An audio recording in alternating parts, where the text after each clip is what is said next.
सो trainees, अब तक हमने देख लिया है कि पावर पॉइंट के अंदर आप एक बोरिंग स्लाइड को एंटरटेनिंग कैसे बना सकते हैं, उसके अंदर प्रॉप्स डाल के, ऑब्जेक्ट्स डाल के, आइकन्स डाल के और शेप्स डाल के, प्लस मीडिया भी।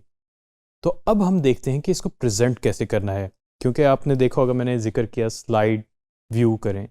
तो अब हम एक्चुअली स्लाइड को व्यू करेंगे और एक उसमें होता है प्रेजेंटर मोड, यानी कि जो आपके पास स्क्रीन आ रही होती है और जो बाकियों के पास जा रही होती है उसमें क्या फ़र्क होता है। आइए चल के देखते हैं। वेल ट्रेनीज, मैं पावर पॉइंट स्टार्ट कर रहा हूँ। उम्मीद है कि आप लोगों ने ऑलरेडी अपनी प्रेजेंटेशन ओपन कर ली होगी। आपने नोटिस किया होगा कि मैंने पिछले लेक्चर्स में कुछ दफ़ा बोला है कि F5 दबा के फुल स्क्रीन करके आप चेक कर सकते हैं अपनी प्रेजेंटेशन को, या आप स्लाइड शो के बटन पे क्लिक करके जो है अपनी प्रेजेंटेशन को देख सकते हैं।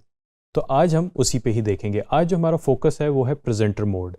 प्रेजेंटर मोड के अंदर आपको जो है पता चलता है कि आपने क्या प्रेजेंटेशन देनी है और आपके पास नेक्स्ट स्लाइड कौन सी है। इस वक्त क्योंकि मैंने दो स्क्रीन्स अटैच की हुई हैं तो आपके सामने दो स्क्रीन्स आएंगी, लेकिन अगर आप सिंगल स्क्रीन यूज़ करें, एक मॉनिटर है आपके पास, तो उसका भी मैं आपको हल बता दूंगा। सबसे पहले हम स्लाइड शो करते हैं स्टार्ट। अब आप नोटिस करेंगे कि आपके सामने इस वक्त जो है दो स्क्रीन्स आ रही हैं। एक में प्रेजेंटर मोड है जिसके अंदर दो स्लाइड्स आ रही हैं, और एक है फुल स्क्रीन स्लाइड आ रही है जो कि एक्चुअली ऑडियंस को नज़र आ रही होगी। जब आप प्रेजेंटेशन दे रहे होते हैं, आपके सामने आपका लैपटॉप या सिस्टम पड़ा होगा तो आपके सामने प्रेजेंटर मोड होगा, और जो ऑडियंस है जो आपके पीछे देख रही होगी स्क्रीन पे, दूसरा मोड होगा। अब क्योंकि अगर मैं एज्यूम करता हूँ अगर आपके पास इस वक्त सिर्फ एक स्क्रीन है तो इसका बड़ा ही आसान तरीका है प्रेजेंटर मोड लेके आने का। ऊपर डिस्प्ले सेटिंग्स पे क्लिक करें और swap presenter view and slide show करते हैं। ये मैंने कर दिया आपकी आसानी के लिए। इन केस आपके पास ये व्यू आ रहा है जो अभी मेरे पास आ रहा है फुल स्क्रीन वाला, इसका नहायत ही आसान तरीका है, राइट क्लिक करें और यहाँ पे आपके पास मेरे पास हाइड प्रेजेंटर व्यू आ रहा है, लेकिन आप इसको जो है शो प्रेजेंटर व्यू आपके पास लिखा आ रहा होगा, इस पर क्लिक कर दें तो आपके पास जो प्रेजेंटर व्यू है वो शो होना शुरू हो जाएगा। खैर हम दोबारा जो है वापस जाते हैं प्रेजेंटर व्यू के अंदर। मैं इसको स्वैप बैक कर रहा हूँ ऑप्शंस पे क्लिक करके। अब आप नोटिस करेंगे कि जो ऑपरेशंस मैं यहाँ पे करूँगा वो आपके सामने स्लाइड्स पे आएंगे। यहाँ से मैंने अब बटन दबाया है या मैं यहाँ पे क्लिक करता हूँ तो मेरे पास नेक्स्ट स्लाइड आ जाएगी, और आपने अब देखा कि एनिमेशन जो है वो जो हमने ट्रांजिशन अप्लाई की थी वो आ गई। अब मज़ीद हम चेक करते हैं ट्रांजिशन पे। अब आपने देखा ये ऑटोमेटिकली जो एनिमेशन हमने किया था वो ऑटोमेटिकली आ गया, और दो क्लिक्स पे हमने एनिमेशन रखे हुए थे। ये मैंने क्लिक किया तो अगला भी जो है ऑब्जेक्ट अपीयर हो गया। ये तो हमने बेसिक चीज़ें देख ली। अब आप नोटिस करेंगे कि मेरी स्क्रीन के ऊपर ये पॉइंटर बना हुआ है। इस पर जब मैं क्लिक करूँगा तो मुझे ऑप्शंस दे रहा है कि लेज़र पॉइंटर, पेन या हाइलाइटर, मुझे इनमें से कौन सी चीज़ चाहिए और इंक का कलर कौन सा यूज़ करना है। सबसे पहले हम लेज़र पॉइंटर को देखते हैं। नोट कीजिएगा कि मेरे पास यहाँ पे एक डॉट आ गया है और वही चीज़ जो है आपके पास जो ऑडियंस है उनको नज़र आ रहा होगा। इससे ये होता है कि आपका फोकस जहाँ पे आप करवाना चाह रहे होते हैं ऑडियंस से, आप वो करवा सकते हैं। इन केस अगर आप लाइन ड्रॉ करना चाहते हैं तो आप पेन का टूल यूज़ करते हैं और आप एक लाइन ड्रॉ कर सकते हैं। आप चाहें तो कलर भी चेंज कर सकते हैं जो आपके स्लाइड डिज़ाइन के मुताबिक हो और जिसकी विजिबिलिटी ज़्यादा हो।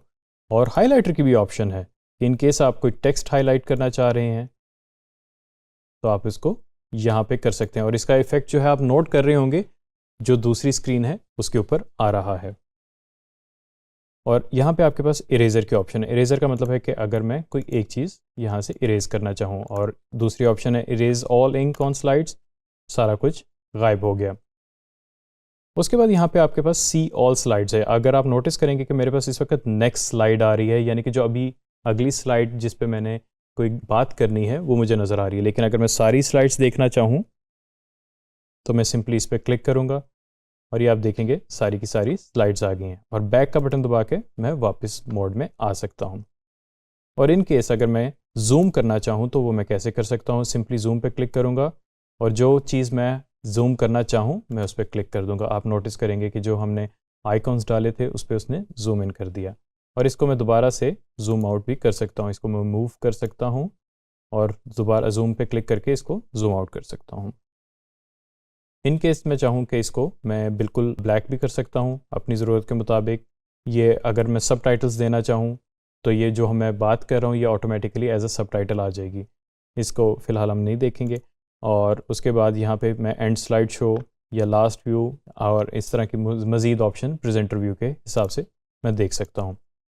तो ये चाहे आप क्लिक करके या कर्सर के थ्रू जो है आप स्लाइड्स अपनी मूव कर सकते हैं। ये हमारी वीडियो आ गई, इसी तरह हम ऑडियो और वीडियो सब कुछ यहाँ पे कर सकते हैं। वेल ट्रेनिज, आज हमने देखा कि हम प्रेजेंटेशन को प्रेजेंटर मोड में कैसे देख सकते हैं और ये बहुत अच्छा टूल है जब आप प्रेजेंट कर रहे हो। तो मेक श्योर करें कि आपके पास 2 स्क्रीन्स होनी चाहिए, एक प्रेजेंटेशन देने के लिए और एक प्रेजेंटर व्यू को देखने के लिए, ताकि आपको पता हो कि आने वाली स्लाइड्स में आपने क्या बात करनी है। Thank you very much.